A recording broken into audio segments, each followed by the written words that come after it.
Why, hello there, boys and girls. My name is Deadpool, and there is a new movie about me from 20th Century Fox and Marvel Studios. They actually teamed up for once to make a movie. How about that?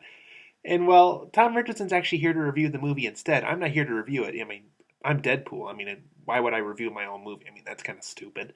Yeah, let's get Tom Richardson, and he's going to review the movie about me, which is Deadpool.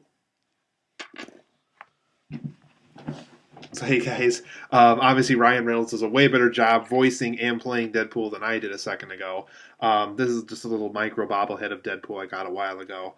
But yeah, if I'm going to review the movie Deadpool for you guys today, this is the latest Marvel Studios film, kind of the first big 2016 film as well.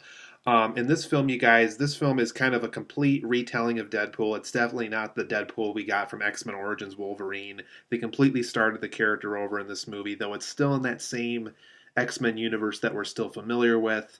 Though the character of Colossus is definitely like a more comedic take this time than what we saw him in previous X-Men movies.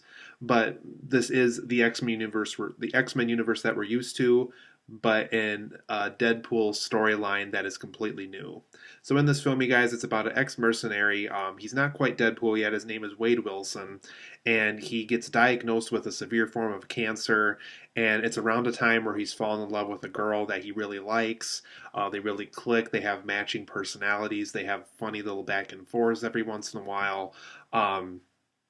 But Wade Wilson finds out about this experimental thing going on in the city that he lives in that could potentially cure this illness that he's been diagnosed with.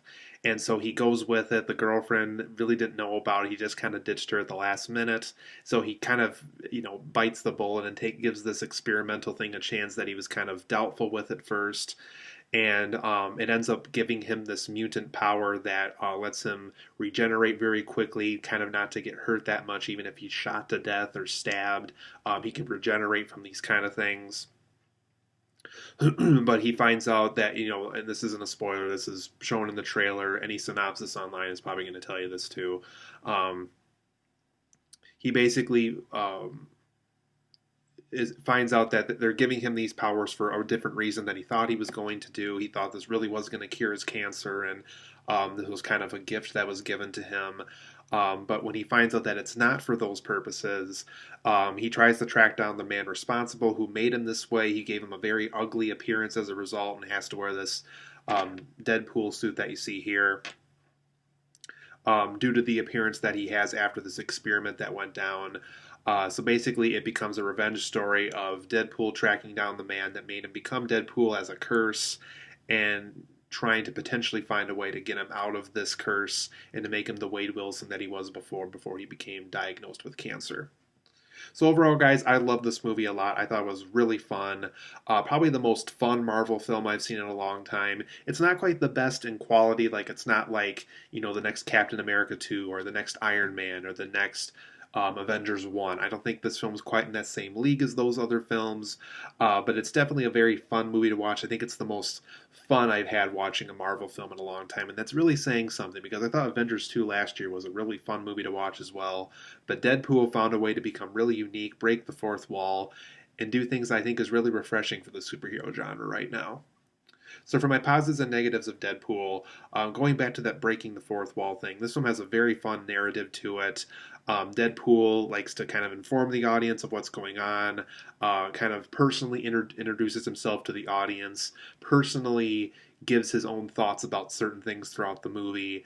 Just a very fun way to tell a story, and I like how Marvel took the chance, made it R-rated, and allowed the Deadpool character and Ryan Reynolds, the actor, to do a lot of breaking the fourth walls that we probably couldn't have seen in a PG-13 version of this movie. This film was also very funny. I definitely laughed out loud. Definitely the audience I was watching this movie with too definitely did this too. A lot of laugh out loud, really funny jokes throughout the movie that really land pretty hard. Deadpool definitely gets a lot of those really funny jokes. T.J. Miller, who plays the comic relief character in the movie, he's like the comic relief R2D2 C-3PO kind of character of the movie. His name is Weasel, and he works at this bar that Deadpool always goes to and where he eventually got his name too. Very funny character, definitely gets a lot of funny things to do. Even pokes fun at pop culture stuff like emojis and things like that. So, very funny movie overall. This film also pokes fun at bad comic book movies. There's even a chance in the movie where Ryan Reynolds gets to make fun of his own Green Lantern role, so that was kind of fun. Um, it makes fun of Wolverine, and it just pokes fun at all these comic book movies, both good and bad, and it was a lot of fun. This film was also very faithful to the comic. I felt that the R-rated approach that they went with this movie to make it crude, make it violent, make it sexual when necessary, was very faithful to the Deadpool comics. It definitely is the more adult side of Marvel. I think the right way to do a Deadpool movie like they did here is to make it R-rated, make it very adult. Because I think that to get the Deadpool that we didn't get from X Men Origins Wolverine, very much the PG-13 Deadpool. The way to fix that and to get the Deadpool that the fans want is to make it R-rated, and I like how they were faithful to the comic books in that sense. This film also has a lot of really interesting and fun characters. Um, Deadpool's girlfriend Vanessa, who I believe is played by one of the actresses from the TV show Firefly. Don't know her name right off the bat, unfortunately, but very good actress. I've seen her in a couple of other things. She has a very fun character in the movie. She's Deadpool's girlfriend. She's able to keep up with his jokes and his one-liners, and they have funny little back and forth every once in a while. The character of Weasel by T.J. Miller I thought was a fun character. Gina Carano from Fast and Furious 6 and Haywire is in this movie as well. She's also a UFC fighter, I think. Um, she has a little fun little back and forth as a villainous character. Don't know this actor's name, but he was in Transporter Refield not too long ago. Plays the villain of the movie, and I think he definitely keeps up with the humor, keeps up with the action. So just a lot of interesting, fun characters. Even the character of Colossus, who is definitely presented in a more serious way in other X-Men movies, is definitely a more funnier character this time around. And I thought it was kind of fun how the people at Marvel were able to make these characters interesting and fun throughout the entire runtime. The film also has a very unique style for opening credits and end credits. End credits were definitely very funny and R-rated and animated, which is appropriate because I think the director of this movie worked in visual effects in Hollywood for a while before directing this movie. You can definitely tell he's done that because the animation they used in the end credits was a lot of fun. It definitely fit the Deadpool character very well. And the opening credits were a lot of fun. It was interesting to see a movie where instead of saying a so and so film, a so and so production, a Marvel Studios production, all that stuff. They went more like this handsome guy or this hot chick or some guy that nobody cares about. Directed by by a guy that nobody cares about and all that kind of stuff. Or an overpaid hack, I think was one of them that they used. Just really fun opening and end credits. Love what they did here, was very unique.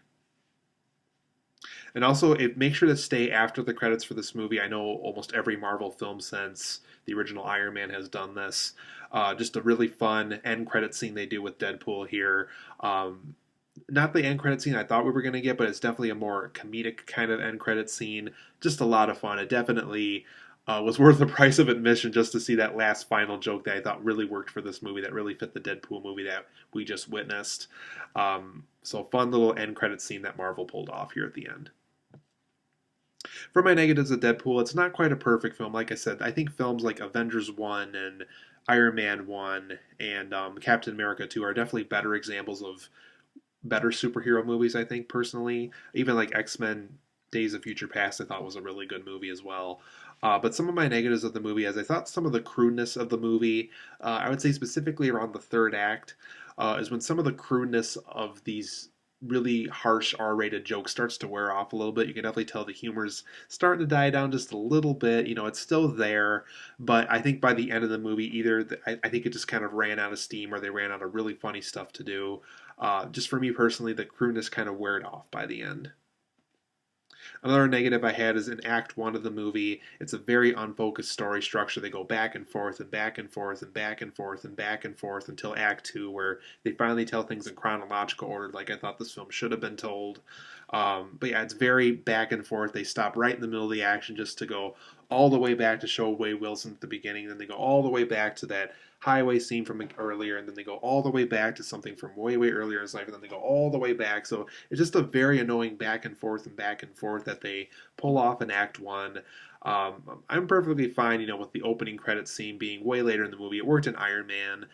It worked in some other films, but here I really felt that they could keep the opening scene the way that they did, but the back and forth thing of things got a little annoying after a while. I also thought the film felt very small scale. You can definitely tell that this film had budget restrictions compared to something like X-Men Days of Future Past or Avengers, which made sense. It's an R-rated Marvel film. They're trying to take a chance. But it felt very constricted. It felt like everything was filmed in like the same neighborhood. That's definitely the part of the production where I can definitely tell that they probably didn't have as much money as they wish they did.